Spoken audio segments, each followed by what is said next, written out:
KC Venugopal ಅವರ ಆಗಮನ ಆಗಿದೆ. ಜೊತೆಗೆ ರಣದೀಪ್ ಸಿಂಗ್ ಸುರ್ಜೇವಾಲಾ ಅವರ ಆಗಮನ ಆಗಿದೆ.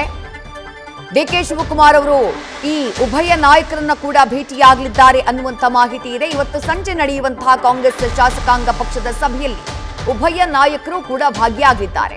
ಎಐಸಿಸಿ ಪ್ರಧಾನ ಕಾರ್ಯದರ್ಶಿ ಕೆಸಿ ವೇಣುಗೋಪಾಲ್ ಹಾಗೆಯೇ ರಾಜ್ಯ ಕಾಂಗ್ರೆಸ್ ಉಸ್ತುವಾರಿಯಾಗಿರುವಂತಹ ರಣದೀಪ್ ಸಿಂಗ್ ಸುರ್ಜೇವಾಲಾ ಇಬ್ರೂ ಕೂಡ ಇವತ್ತು ಸಂಜೆ ನಡೆಯುವಂತಹ ಶಾಸಕಾಂಗ ಪಕ್ಷದ ಸಭೆಯಲ್ಲಿ ಭಾಗಿಯಾಗಲಿದ್ದಾರೆ. ಆ ಸಭೆಯಲ್ಲಿ ಒಂದು ವೇಳೆ ಕಾಂಗ್ರೆಸ್ನ ಶಾಸಕರ ಮಧ್ಯೆ ಅವರಿಗೇನೋ ಅನುಮಾನ ಇತ್ತು ಅಥವಾ ಅವರದ್ದೇನೋ ಪ್ರಶ್ನೆಗಳಿತ್ತು, ಅದೆಲ್ಲವನ್ನ ಕೂಡ ಬಗೆಹರಿಸುವಂತಹ ಅಥವಾ ಇಡೀ ಪ್ರಕ್ರಿಯೆಯನ್ನ ಮಾನಿಟರ್ ಮಾಡುವಂತಹ ಕೆಲಸವನ್ನ ಕಾಂಗ್ರೆಸ್ನ ಹೈಕಮಾಂಡ್ ನಾಯಕರು ಮಾಡಲಿದ್ದಾರೆ. ಡೀಟೇಲ್ಸ್ ನಮ್ಮ ಪ್ರತಿನಿಧಿ ಹರೀಶ್ ನೀಡ್ತಾ ಇದ್ರು. ಹರೀಶ್, ಏನು ಗೊಂದಲ ಆಗುತ್ತೆ, ಗದ್ದಲ ಆಗುತ್ತೆ, ಗಲಾಟೆ ಆಗುತ್ತೆ, ಬಂಡಾಯಗಳು ಹೇಳುವಂತಹ ಸಾಧ್ಯತೆ ಇದೆ, ಇಂತಹ ಚರ್ಚೆಗಳೆಲ್ಲ ಇತ್ತು.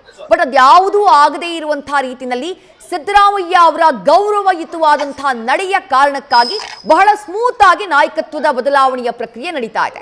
ಶಾಸಕಾಂಗ ಪಕ್ಷದ ಸಭೆಯ ಮೇಲೂ ಕೂಡ ಹೈಕಮಾಂಡ್ ನಾಯಕರು ಕಣ್ಣಿಡ್ಲಿದ್ದಾರೆ, ಭಾಗಿ ಕೂಡ ಆಗ್ತಿದ್ದಾರೆ. ಸೊ ಏನೆಲ್ಲ ಆಗಬಹುದು, ಯಾವ ರೀತಿ ಡಿಕೆ ಶಿವಕುಮಾರ್ ಅವರ ಹೆಸರನ್ನ ಪ್ರಸ್ತಾಪ ಮಾಡಬಹುದು, ಜೊತೆಗೆ ಶಾಸಕರ ಸಹಕಾರವನ್ನ ಯಾವ ರೀತಿ ಹೈಕಮಾಂಡ್ ನಾಯಕರು ಕೇಳುವಂತಹ ಸಾಧ್ಯತೆ ಇದೆ, ಏನ್ ಮಾಹಿತಿ ಸಿಗ್ತಾ ಇದೆ ಹರೀಶ್?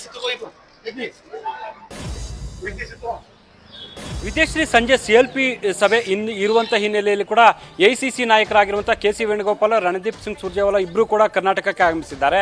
ಒಂದು ಸಿಎಲ್ಪಿ ಸಭೆಯಲ್ಲಿ ಯಾವುದೇ ರೀತಿಯ ಅಪಸ್ವರಗಳು ವ್ಯಕ್ತ ಆಗಬಾರ್ದು, ಶಾಸಕರು ಭಿನ್ನ ಧ್ವನಿಗಳನ್ನ ಕೂಡ ಸಭೆಯಲ್ಲಿ ವ್ಯಕ್ತಪಡಿಸಬಹುದು ಅನ್ನುವಂಥ ಸಹಜವಾದಂಥ ಒಂದು ಆತಂಕ ಕೂಡ ಹೈಕಮಾಂಡ್ ನಾಯಕರಿಗೆ ಈ ಹಿಂದೆ ಕೂಡ ಇತ್ತು. ಯಾಕಂದರೆ ನಾಯಕತ್ವ ಬದಲಾವಣೆ ಇಷ್ಟು ಸ್ಮೂತ್ ಆಗಿ ವರ್ಗಾವಣೆ ಆಗುತ್ತೆ, ಬದಲಾವಣೆ ಆಗುತ್ತೆ ಅನ್ನುವಂಥ ನಿರೀಕ್ಷೆ ಕೂಡ ಹೈಕಮಾಂಡ್ ನಾಯಕರು ಇದ್ದಂತೆ ಕಾಣಿಸ್ತಾ ಇರಲಿಲ್ಲ. ಆ ನಂತರ ಕೂಡ ನಾಯಕತ್ವ ವರ್ಗಾವಣೆ ಬದಲಾವಣೆ ಆಗುವಂಥ ಪ್ರಕ್ರಿಯೆ ಸಂದರ್ಭ ಎದುರಾದಂಥ ಸಂದರ್ಭದಲ್ಲಿ ಕೂಡ ಸೊ ಈ ರೀತಿ ಆಗುತ್ತೆ ಅಂತ ನಿರೀಕ್ಷೆ ಮಾಡಿರಲಿಲ್ಲ. ಸಿದ್ದರಾಮಯ್ಯರು ಸಹಜವಾಗಿ ಕೂಡ ರಾಜೀನಾಮೆ ಕೊಟ್ಟು ಬಂದರು. ಅದಾದ ನಂತರ ಕೂಡ ಹಲವು ನಾಯಕರು ಹೋಗಿ ಸಿದ್ದರಾಮಯ್ಯ ಅವರಿಗೆ ಸೊ ಯಾವುದೇ ಕಾರಣಕ್ಕೂ ಕೂಡ ಇದು ಸಿಎಲ್ಪಿ ಮೂಲಕ ಇದನ್ನ ಅಂತಿಮಗೊಳಿಸಬೇಕಾಯಿತು, ನೂತನ ನಾಯಕ ಆಯ್ಕೆ ಅನ್ನುವಂಥ ಪ್ರಕ್ರಿಯೆಯನ್ನು ವಿಚಾರವನ್ನು ಪ್ರಸ್ತಾಪ ಮಾಡುವಂಥ ಒಂದು ಪ್ರಯತ್ನ ಮಾಡಿದರು. ಹಾಗಾಗಿ ಸಹಜವಾಗಿ ಹೈಕಮಾಂಡ್ ನಾಯಕರಿಗೂ ಶಾಸಕರು ಎಲ್ಲ ಒಂದು ಕಡೆ ಸಿಎಲ್ಪಿ ಸಭೆಯಲ್ಲಿ ಅಪಸ್ವರಗಳು ಎತ್ತಬಹುದು ಅನ್ನುವಂಥ ಆತಂಕ, ಸಣ್ಣ ಅಳುಕು ಕೂಡ ಸೊ ವ್ಯಕ್ತ ಆಗಿತ್ತು. ಈ ಹಿನ್ನೆಲೆಯಲ್ಲಿ ಇಡೀ ಸಭೆಯನ್ನ ಸೊ ಒಂದು ಹೈಕಮಾಂಡ್ ಹದ್ಗಣ್ಣಿನ ಹಿನ್ನೆಲೆಯಲ್ಲಿ ಮ್ಯಾನಿಟರಿಂಗ್ ಮಾಡುವಂಥ ಲೆಕ್ಕಾಚಾರದಲ್ಲಿ ಕೆಸಿ ವೇಣುಗೋಪಾಲ್ ಮತ್ತು ರಣದೀಪ್ ಸಿಂಗ್ ಸುರ್ಜೇವಾಲಾ ಇಬ್ಬರು ಕೂಡ ಬೆಂಗಳೂರಿಗೆ ಆಗಮಿಸಿದ್ದಾರೆ. ಸಂಜೆ ನಡೆಯುವಂಥ ಸಿಎಲ್ಪಿ ಸಭೆಯಲ್ಲಿ ಅವರಿಬ್ಬರು ಕೂಡ ಉಪಸ್ಥಿತರಿದ್ದಾರೆ.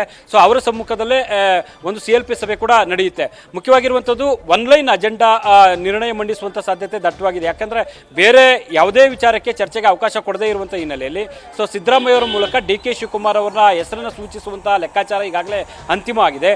ಅದರಂತೆ ಕೂಡ ಸಿದ್ದರಾಮಯ್ಯ ಅವರು ಡಿಕೆ ಶಿವಕುಮಾರ್ ಅವರ ಹೆಸರನ್ನ ಪ್ರಸ್ತಾಪ ಮಾಡ್ತಾರೆ. ಅದಾದ ನಂತರ ಇಬ್ಬರು ಹಿರಿಯ ಶಾಸಕರು ಆ ಹೆಸರನ್ನ ಅನುಮೋದನೆ ಮಾಡ್ತಾರೆ. ಸೊ ಜೊತೆಗೆ ಶಾಸಕರಿಗೆ ಸಂಬಂಧಪಟ್ಟಂಗೆ ಆಗಿರ್ಬೋದು, ಯಾವುದೇ ಗೊಂದಲಗಳ ಚರ್ಚೆ ಆಗಿರ್ಬೋದು, ಅದ್ಯಾವುದಕ್ಕೂ ಅವಕಾಶ ಇಲ್ಲದಂತೆ ಸೊ ಹೈಕಮಾಂಡ್ ಏನೀಗಾಗಲೇ ಸಂದೇಶವನ್ನು ಹೊತ್ಕೊಂಡ್ಬಂದಿದೆ, ಆ ಸಂದೇಶವನ್ನು ಒಂದು ಸಾಲಿನ ನಿರ್ಣಯ ಮಂಡಿಸಿ ಸಿಎಲ್ಪಿ ಸಭೆಯನ್ನು ಸಮಾಪ್ತಿಗೊಳಿಸುವಂಥ ಲೆಕ್ಕಾಚಾರದಲ್ಲಿ ಈಗಾಗಲೇ ಅಂತಿಮಗೊಳಿಸಲಾಗಿದೆ ಅಂತ ಹೇಳಲಾಗ್ತಿದೆ. ಅದೇ ಕಾರಣಕ್ಕೆ ಕೆಸಿ ವೇಣುಗೋಪಾಲ್ ಅವರು ಮತ್ತು ಸುರ್ಜೇವಾಲಾ ಇಬ್ಬರು ಕೂಡ ಬೆಂಗಳೂರಿಗೆ ಆಗಮಿಸಿದ್ದಾರೆ.